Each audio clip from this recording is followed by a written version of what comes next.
खरं तर आज मला आश्चर्यही वाटलं आणि म्हणजे मी हे खूप जड अंतःकरणातून म्हणते की या राज्याचे पहिले मुख्यमंत्री आणि एक महाराष्ट्राचा द्रष्टा नेता जो प्रधानापर्यंत पोचला, जे खरं तर महाराष्ट्रातला पहिला व्यक्ती जो प्रधानमंत्री होऊ शकत होता, जो आपल्याला आठवत असेल जेव्हा चीनचं युद्ध आपलं झालं त्याच्यानंतर पंडित जवाहरलाल नेहरूंनी आवर्जून चव्हाणसाहेबांना दिल्लीला संरक्षण मंत्री म्हणून बोलवून घेतलं. Finance department, external affairs department, त्यानंतर डिफेन्स, एक्सटर्नल अफेअर्स, फायनान्स आणि महाराष्ट्र राज्याचे पहिले मुख्यमंत्री चव्हाणसाहेब हे फक्त नेत्याने एक विचार आहे.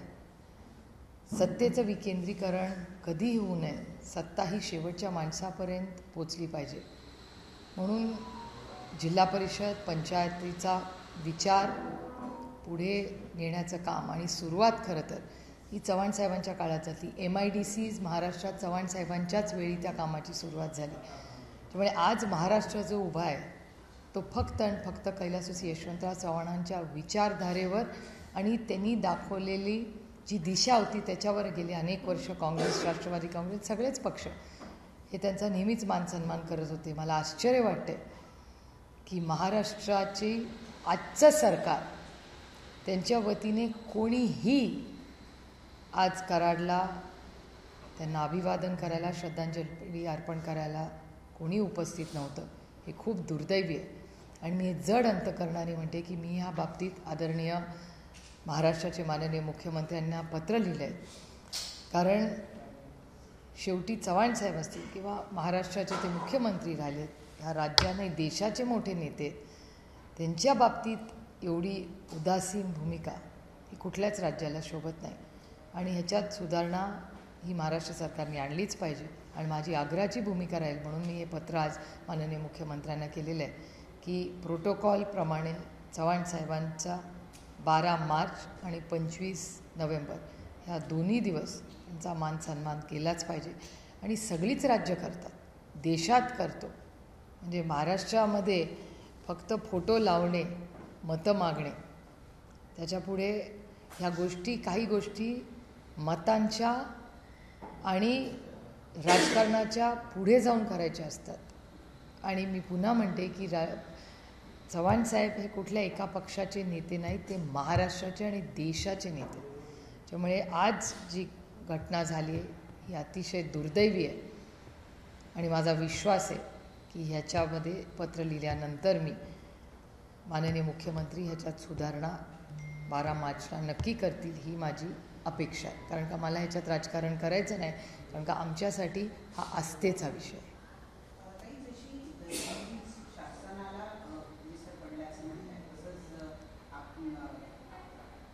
एक पक्ष राष्ट्रवादी काँग्रेस पक्ष या पक्षाच्या वतीने सुद्धा उशिरा एक ट्विट करण्यात आलेला आहे. त्यामुळे जेवढा राज्य सरकारला पडलाय तेवढाच नाही, मी तुम्हाला अतिशय प्रांजळपणे सांगते, मला आश्चर्य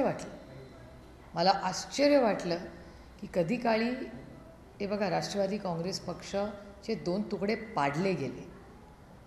त्याच्यामुळे मला आश्चर्य वाटतं आणि अस्वस्थ करणारी गोष्ट आहे. मला आश्चर्य वाटलं की मला असं वाटलं माझी त्यांच्या सगळ्यांची भेट होईल, त्यांचे जिल्ह्याचे अध्यक्ष असतील, त्यांचे स्थानिक नेते असतील, ते मला तिथे भेटतील असं मला वाटलं होतं खरं तर. पण तिथे गेल्यावर कोणीच मला भेटलं नाही, ह्याचं मला आश्चर्य वाटलं आणि आश्चर्यापेक्षा दुःख जास्ती झालं. म्हणजे हे संस्कार नाही तो आमचे. चव्हाणसाहेबांच्या बाबतीत there is absolutely no compromise. त्याच्यामुळे राष्ट्रवादी काँग्रेस पक्ष आणि माननीय अजित पवार त्याचं आज नेतृत्व करतात, त्यांच्या गटाचं म्हणजे राष्ट्रवादी काँग्रेस पक्ष, अजित पवार, हे खरंच मला अस्वस्थ करणार आहे. आणि मला खूपच आश्चर्य वाटलं आहे की त्यांच्यापैकी ते स्वतः प्रचारात असतील तरी त्यांच्यापैकी कोण आज तिकडे सकाळी गेलं नाही गेलं ह्याची मला माहिती नाही, पण मला दुःख वाटलं की त्याच्यापैकी कोणीच गेलं नसेल तर, कारण का मला तरी कोणी भेटलं नाही. सर्वोच्च न्यायालयातल्या खटल्याच्या संदर्भामध्ये आज आणि मुद्द्यांवर वादक चर्चा झाली, परंतु तरी सुद्धा आज या संदर्भामध्ये निकाल आलेला नाही. पुढच्या काही दिवसांमध्ये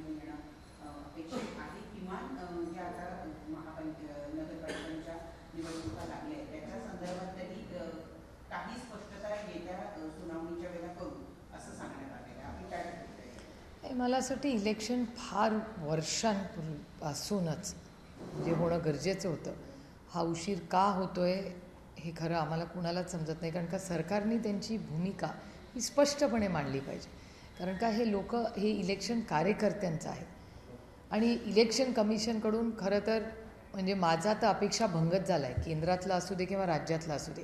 कालच मी तुमच्याच सगळ्या चॅनल्सवर पाहिलं की शिवसेना आणि मनसेही काल त्यांचे प्रश्न मांडण्यासाठी काल तिथे गेले होते. मीही चॅनल्सवर आणि वर्तमानपत्रातनं किंवा जो डेटा सगळा येतो आहे, ज्या पद्धतीने बिनविरोध इलेक्शन राज्यात सगळीकडे होत आहेत, त्याच्यामागेची जी अदृश्य शक्ती आहे, हे बघा, बिनविरोध होणं म्हणजे होऊ शकतात, एखाद दुसरी केस जरूर होऊ शकते, पण ज्या पद्धतीने हे बिनविरोध होतं आहे आणि त्याचा जल्लोष केला जातो आहे, हे एका सशक्त लोकशाहीसाठी अतिशय हानिकारक आहे.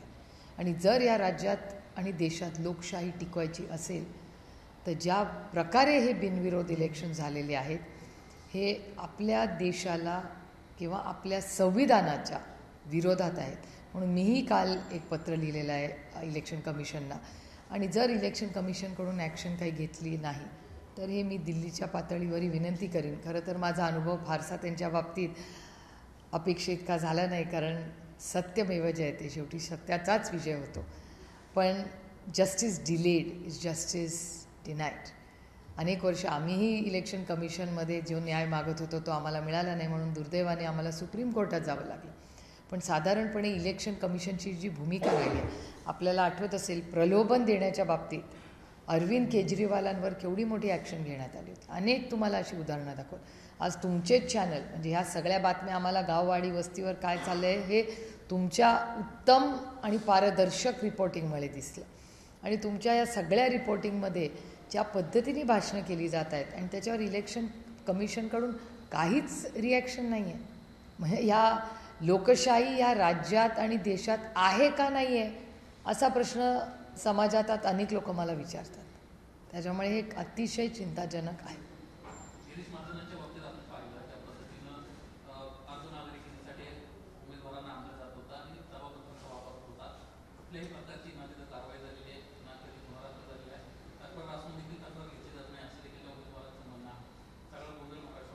हा एका ठिकाणी नाही, संपूर्ण राज्यात ही परिस्थिती आहे. मला तुमच्या सगळ्यांच्याच चॅनलवर मी पाहिलं, ह्यावेळी 100 पार झालेत भारतीय जनता पक्ष, त्यांचे बिनविरोध 100 निवडून आलेत. खरं तर मी हे दिल्लीतही याची चर्चा पार्लमेंटमध्ये मागणार आहे की कुठल्या पद्धतीने जे रिपोर्टिंग होतं आहे, जी परिस्थिती राज्यात येते, काय खरं काय खोटं ह्याची इन्क्वायरी झाली पाहिजे. आणि खरं तर आम्हाला अपेक्षा होती की महाराष्ट्राचं इलेक्शन कमिशन ह्याच्यावर काहीतरी घेईल. प्रलोभन देणे, बिनविरोध इलेक्शन करणं, या सगळ्या गातीत म्हणजे ज्यांचे 200हून जास्त आमदार निवडून आले आहेत, ज्यांना एवढा आत्मविश्वास आहे की आपण निवडून येऊ शकतो, मग ही बिनविरोधची एवढा खटाटोप कशासाठी. आणि सगळ्यात जास्त आमच्यावर टीका झाली ती भारतीय जनता पक्षानेच केली होती की आम्ही सगळे परिवारवाद म्हणून आहोत. आज ह्या महाराष्ट्रात सगळ्यात जास्त परिवारवाद हा भारतीय जनता पक्षात 6 नगराध्यक्ष झालेत, ते सगळे परिवारवाद आहे. हा डेटा माझा नाही आहे, हा सगळ्या चॅनल्सनीच दाखवलेला डेटा आहे. त्यामुळे दुर्दैव आहे की कुठे नेऊन ठेवला आहे महाराष्ट्र, ही BJPची टॅगलाईन होती ती आज मला आठवते. आणि मला खूप विनम्रपणे महाराष्ट्राच्या भारतीय जनता पक्षाला आणि महाराष्ट्राच्या माननीय मुख्यमंत्र्यांना प्रश्न विचारायचा आहे की कुठे नेऊन ठेवला आहे माझा महाराष्ट्र तुम्ही. याच गिरीश महाजनांचे व्हिडिओ रोहित पवार यांनी ट्विट केलेले आहे, ज्याच्यामध्ये गिरीश महाजन असं म्हणतात की रोहित पवार आणि देवेंद्र फडणवीसांच्या खांद्यावर उभे राहूनच निवडून आले, अशा पद्धतीचं वक्तव्य करणारा हा जो व्हिडिओ आहे तो रोहित पवारांनी गिरीश महाजनांचा व्हिडिओ रोहित पवार यांनी ट्विट केलेला आहे. वातावरणाच्या आमदाराच्या बाबतीमध्ये अशा पद्धतीचे वक्तव्य करून काय साध्य करण्याचा प्रयत्न आहे असं आपल्याला वाटतं? एक दुर्दैवी आहे की ज्या पद्धतीने म्हणजे मी अनेक वेळा तुम्हाला हे आधीही बोललेले की भारतीय जनता पक्ष हा एक अतिशय सुसंस्कृत पक्ष होता. ह्याची अनेक उदाहरणं मी अनेक वेळा तुमच्यासमोर मांडलेली आहेत. म्हणजे अटलजींची भारतीय जनता पक्ष, अरुण जेटली साहेबांचा भारतीय जनता पक्ष, सुषमा स्वराजांना तर मी गुरु मानते. आमचे मतभेद राजकीय होते, पण मनभेद कधीच नव्हते. आणि पार्लमेंटमध्ये सुसंस्कृत पद्धतीने कसं वागायचं, कसं भाषण करायचं, त्याची जी लक्ष्मण रेखा ही कधीही पार करायची नाही, हे संस्कार जेवढे काँग्रेस पक्ष आणि राष्ट्रवादी काँग्रेसनी माझ्यावर केले, तेवढेच भारतीय जनता पक्षाच्या अरुण जेटली साहेब, सुषमाजी आणि असंख्य भारतीय जनता पक्षाच्या नेत्यांकडून आम्ही संसदपटू कसं व्हायचं हे शिकलो. आणि आज त्याच भारतीय जनता पक्षाचे जे आज स्पोक्सपर्सन असतील किंवा नेते आहेत, जे तुमच्या चॅनलवर आम्ही त्यांची भाषणं बघतो, विश्वासच बसत नाही. म्हणजे ओरिजिनल BJPचा DNA हा अतिशय सुसंस्कृत होता. मी पुन्हा म्हणते, माझे जरूर राजकीय टोकाचे मतभेद भारतीय जनता पक्षावर असले तरी एक सुसंस्कृत पक्ष आणि एक दिलदार विरोधक म्हणून आम्ही त्यांच्याशी इतके वर्ष लढलो आहे. पण आज भारतीय जनता पक्षाची जी बघा, विरोधक हा असलाच पाहिजे. जेव्हा लोकशाहीमध्ये मी बोलते तसं मला ऐकायची ही ताकद माझ्यात असली पाहिजे. पण ज्या पद्धतीने आज भारतीय जनता पक्षाकडून एक सुसंस्कृत पक्ष म्हणून आम्ही बघत होतो, तो आता दिसत नाही. हे दुर्दैव आहे. आणि ज्या पद्धतीने त्यांच्याकडे जे इनकमिंग चाललं आहे किंवा बोलणारे ज्या पद्धतीने बोलतात, ही खरं मला विचाराल तर ही महाराष्ट्राच्या राजकारणातली लायबिलिटी झालेली आहे. ही खूप दुर्दैवी आहे. पण हे महाराष्ट्राला न शोभणार आहे आणि जुन्या ओरिजिनल भारतीय जनता पक्षाला पण न शोभणार आहे.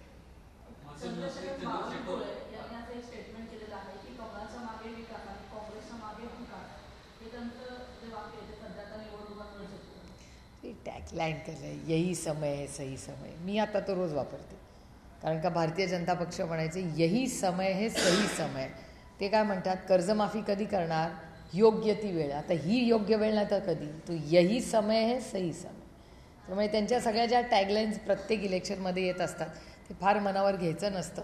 माझी त्यांना एकच विनंती आहे, कायचे जे तिजोरीवरनं त्यांचं सगळ्यांची आपापसात लढाई चालली आहे, मला खूप प्रांजळपणे त्यांना सगळ्यांनाच सांगायचं आहे, तिजोरीची चावी ही मायबाप जनतेची असते, कोणाचे घरचे पैसे नाही आहेत.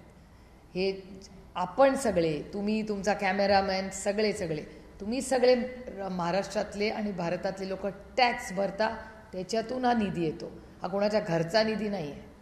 हे दुर्दैव आहे की ज्या पद्धतीने आज भाषणं ऐकायला मिळत आहेत किंवा त्या निधीची चावी कुणाकडे, निधीची किंवा पैसे हे सेवेसाठी आहेत, त्याच्यावर कुणाचाही हक्क नाही. तो 7-12 नाही आहे कुणाचं नाव लिहिला. ही जनतेची सेवा आहे. दुर्दैव आहे की या सगळ्या इलेक्शनमध्ये हे माननीय मोदीजींना नेता मानतात, पण मोदीजी जे त्यांना सांगतात की प्रधान सेवक व्हा, हे ते सोडून सगळे लोक बोलतात.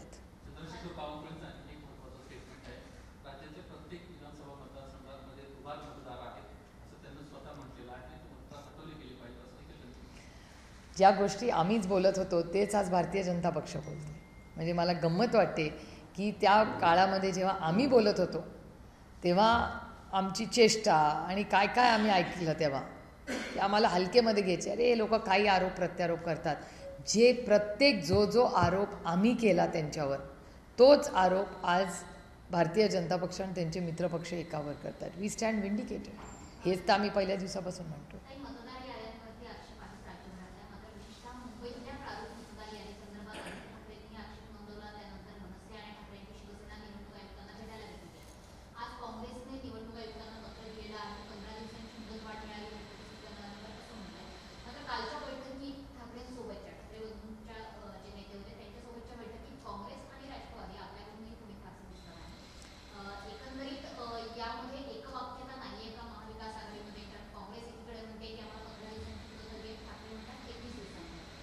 नाही, 15 आणि 21 काय फरक पडतो आहे, ताटातलं वाटीत आणि वाटीतलं ताटात. त्यामुळे मला काही फार त्याची चिंता वाटत नाही. आणि कसं असतं, ह्या सगळ्या इलेक्शन्स तुम्हाला आठवत असेल, जेव्हा राष्ट्रवादी काँग्रेस पक्ष एक होता आणि काँग्रेस आणि आमची आघाडी होती आणि समोर भारतीय जनता पक्ष आणि शिवसेना, तेव्हा शिवसेनाही पक्ष एक होता, त्यांची युती. आम्ही सगळे कॉर्पोरेशन आणि मुंबई कॉर्पोरेशन सगळे वेगळे लढलो होतो, मला आठवत असेल. त्यामुळे स्थानिक इलेक्शन्समध्ये ह्या गोष्टी होतात. म्हणजे अनेक वर्ष होत आहेत, दशकं होत आहेत, त्याच्यात काय नवीन नाही.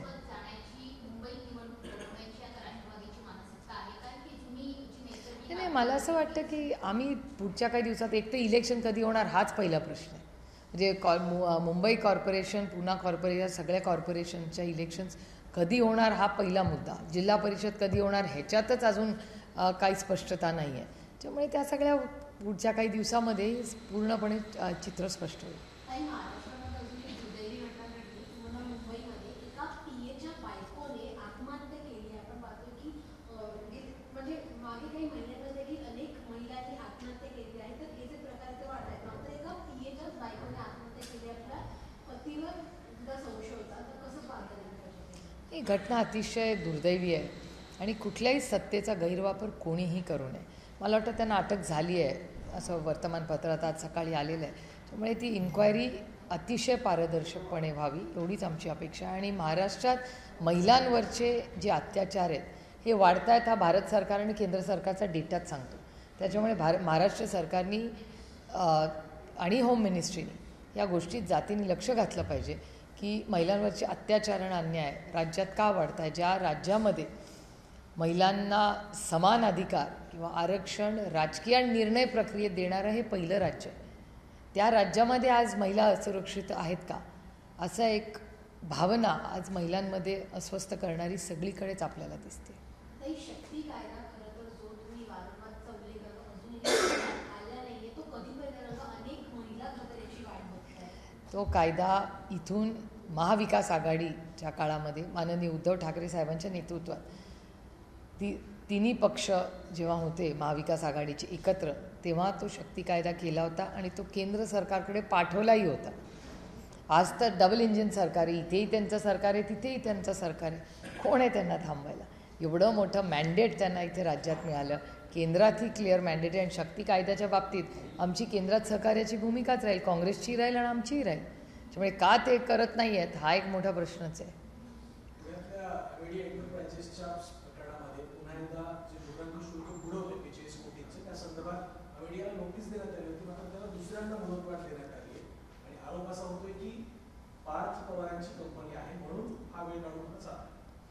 मला असं वाटतं हे रेव्हेन्यू डिपार्टमेंटलाच उत्तर द्यावं लागेल की एक्सटेन्शन्स देता येतं का नाही. माझं म्हणणं आहे की 30 दिवसाचा कालावधी आहे. त्यातले कदाचित 10-1 दिवस झाले असतील आत्तापर्यंत.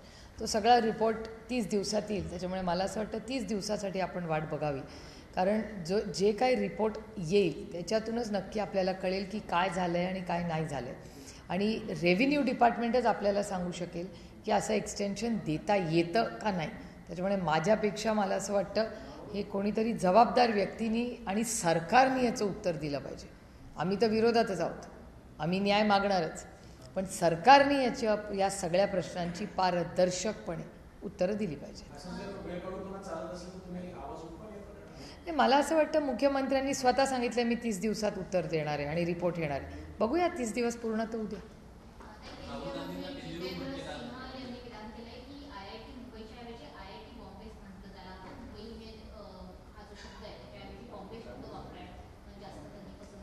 अरे ही लोकशाही आहे. सगळ्यांना मत मांडण्याचा अधिकार आहे. काय काय इलेक्शन आलं की काय काय ऐकायला मिळतं. मला अशा वेळीच ना नेहमी जेटली साहेब आठवतात. हे मी तुम्हाला आधीही सांगितलेलं आहे. अरुण जेटली साहेब नेहमी म्हणायचे तुम्ही दाखवणं बंद करा ही बोलणं बंद करते.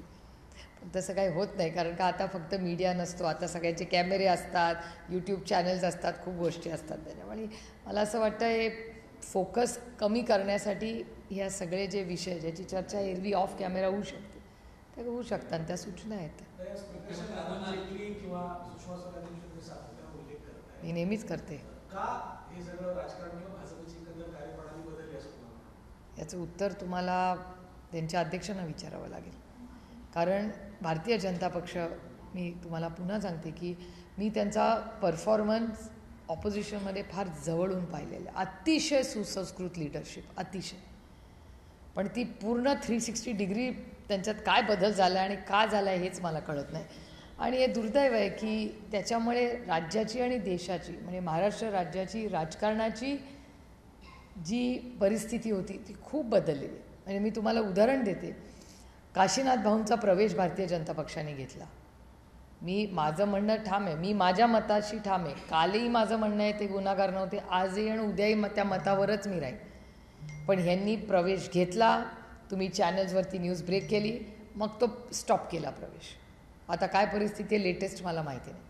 त्यामुळे आरोप करायचा आणि त्या व्यक्तीला कॉर्नर करायचं आणि मग त्यांचा प्रवेश करून घ्यायचा. आणि त्यांच्याकडे सिलेक्टिव्ह वॉशिंग मशीन आहे. त्यांना सिलेक्टिव्हली वॉशिंग मशीनमध्ये लोक त्यांना सोखून माफ असतं आणि सिलेक्टिव्हली नसतं. त्याचा सगळ्यात चांगलं उदाहरण म्हणजे माननीय नवाबभाई. सिलेक्टिव्हली त्यांना सरकार करताना नवाबभाईंची सही लागते आणि चालते, पण त्यांना नवाबभाई इलेक्शन आल्यानंतर त्यांना वाटतं अरे नाही नाही नवाब मलिक नाही चलेगा. क्यों नहीं चलेगा आपको नवाब भाई मलिक? सोयीप्रमाणे तुम्ही लोकांचं आयुष्य उद्ध्वस्त करता, सोयीप्रमाणे तुम्ही त्यांचा गैरवापर करताय. किती गलिच्छ राजकारण चाललंय आणि हे महाराष्ट्राच्या सुसंस्कृत महाराष्ट्राला नाही भारतालाच न शोभणार आहे.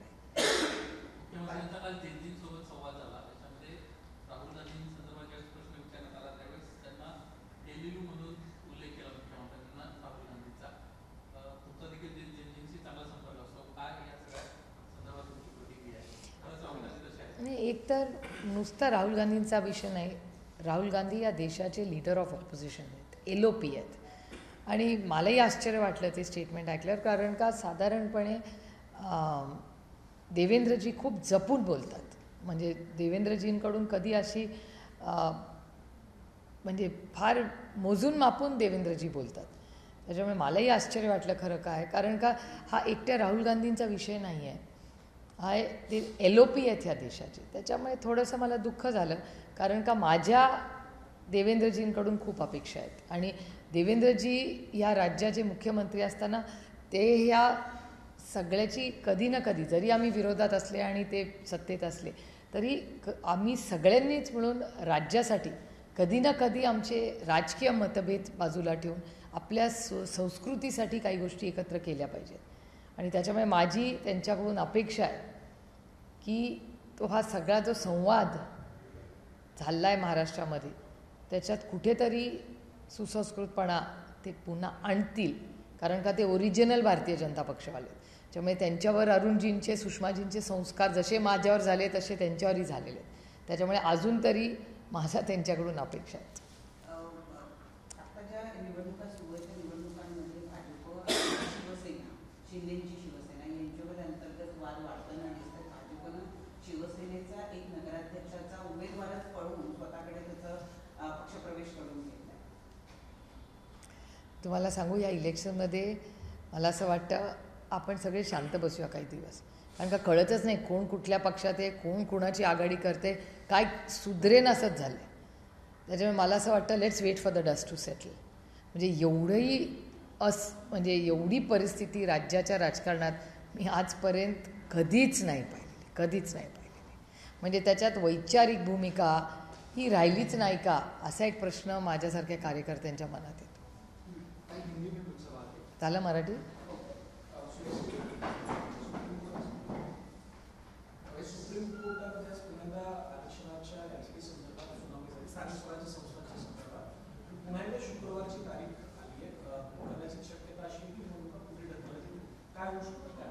काय सांगता येत नाही. आता कोर्टाची वाट बघायला लागेल शुक्रवारपर्यंत. पण आम्हाला काळजी आहे, कारण स्थानिक जो म्हणजे सत्ता ही विकेंद्रीकरण झालीच पाहिजे. आणि आमच्या म्हणजे कैलासवासी यशवंतराव चव्हाण साहेबांचं हे मत आणि हा विचार होता.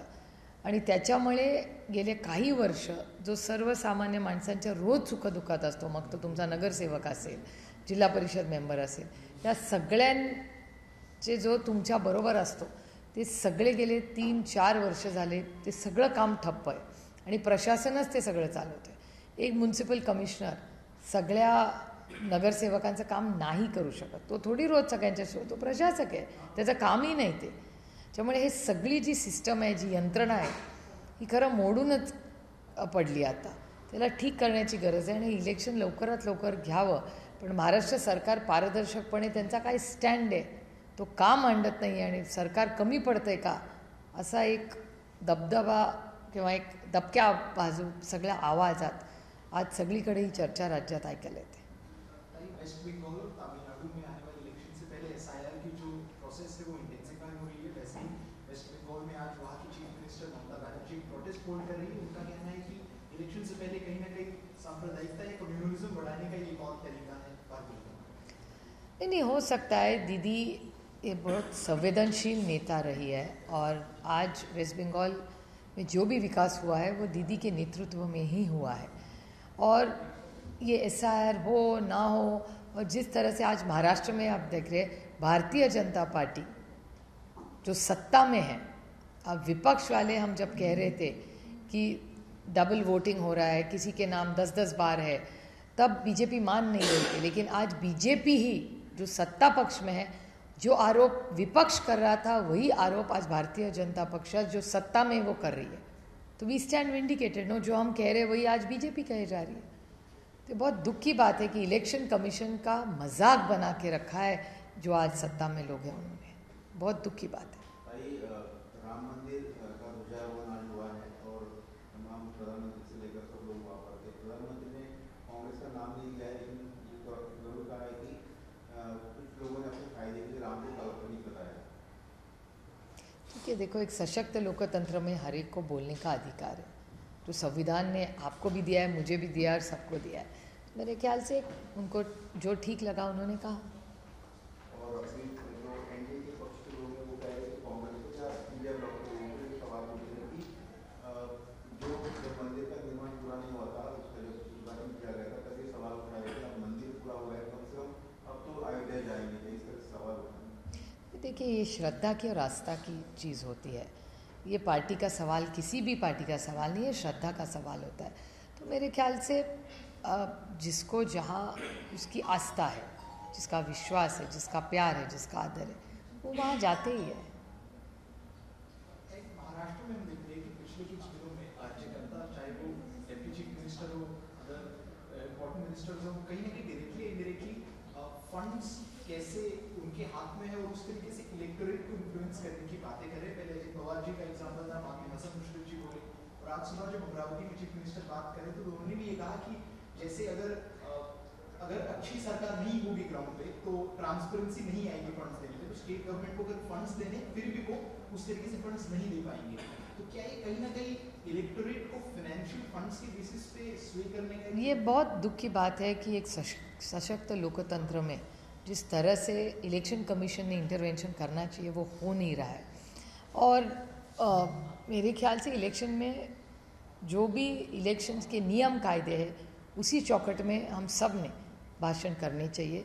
और एक ज़माना था जब इलेक्शन कमीशन एक बहुत इंडिपेंडेंट बॉडी थी, लेकिन आज आप देख रहे हैं कि रोज़ आप भी रिकॉर्ड करते हैं, दिखाते हैं, हम सब ने, विपक्ष ने भी बहुत सारे खत लिखे हैं। कल मनसे और आदित्य ठाकरे जी इलेक्शन कमीशन को मिलके भी आए, उसके पहले पूरी इंडिया अलायंस ब्लॉक और राज ठाकरे जी, हम सब साथ में भी गए इलेक्शन कमीशन। बहुत बार ये हो चुका है लेकिन हमें न्याय नहीं मिल रहा है। और मुझे आप पूछे तो एक सशक्त लोकतंत्र में इलेक्शन ये पारदर्शक तरीके से ही और नियम कायदे से ही होना चाहिए, किसी के मन मर्जी से नहीं हो सकता। लेकिन ये बहुत दुख की बात है कि इन्होंने जिस तरह से सब इस चीज़ों को हल्के में लेते और मजाक बना के रखा है, ये बहुत बहुत दुख की बात है। पार्लियामेंट सेशन भी चालू होने वाला है, क्या इस बार पार्लियामेंट सेशन में वोट चोरी एक बड़ा मुद्दा जो विपक्ष की तरफ से रहा है? 2-3 है। पहले तो दिल्ली में 50% वर्क फ्रॉम होम किया है।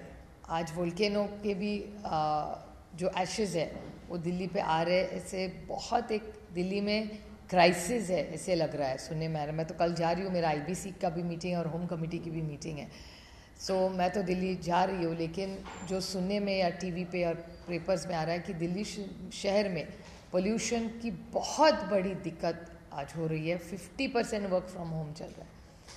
तो नेशनल कैपिटल में ये बड़ा क्राइसिस चल रहा है, तो सरकार क्या सोच रही है मुझे पता नहीं। मैं लेकिन किरण रिजिजू से ज़रूर, जो पार्लियामेंट्री अफेयर्स मिनिस्टर है, उनसे ज़रूर मैं बात करूंगी कि सरकार क्या सोच रही है ये क्राइसिस के बारे में, एक।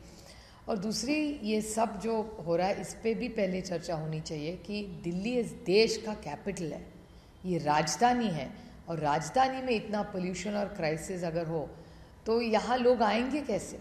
इस बारे में सरकार क्या सोच रही है, ये एक मुद्दा होगा। उसके बाद आपको याद होगा पहलगाम के बाद दिल्ली में जो ब्लास्ट हुए उसके बारे में भी बहुत चिंता हम सबको रही है, उस पर चर्चा हम मांगेंगे। महंगाई, बेरोज़गारी और ये GST का जो नया उन्होंने बदलाव किया, उसके बाद उसके आउटकम्स क्या है। किसानों के बहुत आप देख रहे हैं, भारत और महाराष्ट्र सरकार का डेटा दिखा रहा है कि सिर्फ महाराष्ट्र में, देश में किसानों की आत्महत्या बढ़ रही है। महाराष्ट्र में और देश में महिलाओं के साथ जो अन्याय हो रहे हैं वो भी बढ़ रहे हैं। तो ये बहुत सारे इश्यूज़ है जिस पे चर्चा हम इंडिया अलायंस की ब्लॉक की तरफ से मांगेंगे।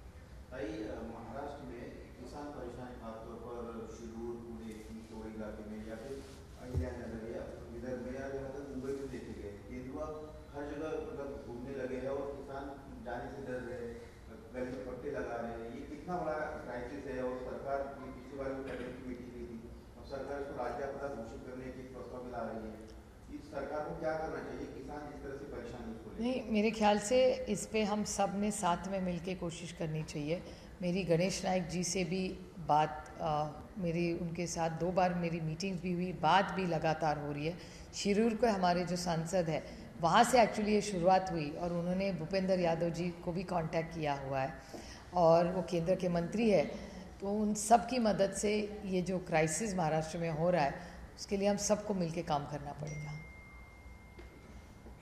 That's it. Thank you. आमच्या पुण्याच्या युनिव्हर्सिटीला पण बिबटे आलाय, मॉर्निंग वॉक बंद केले तिथे, असं आज वाचलं। कुठल्या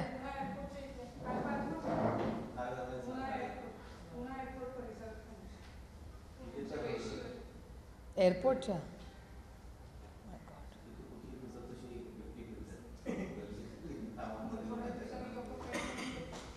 परवा नागपूरला पण ते खूपच शॉकिंग होतं, तो व्हिडिओ पाहिला मी।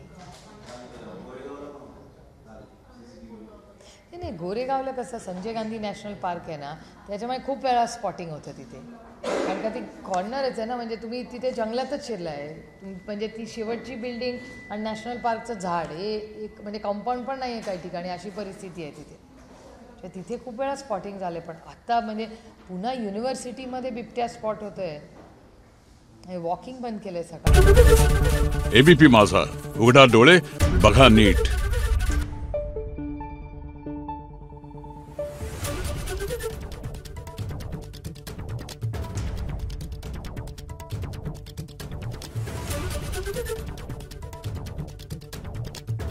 Thank you.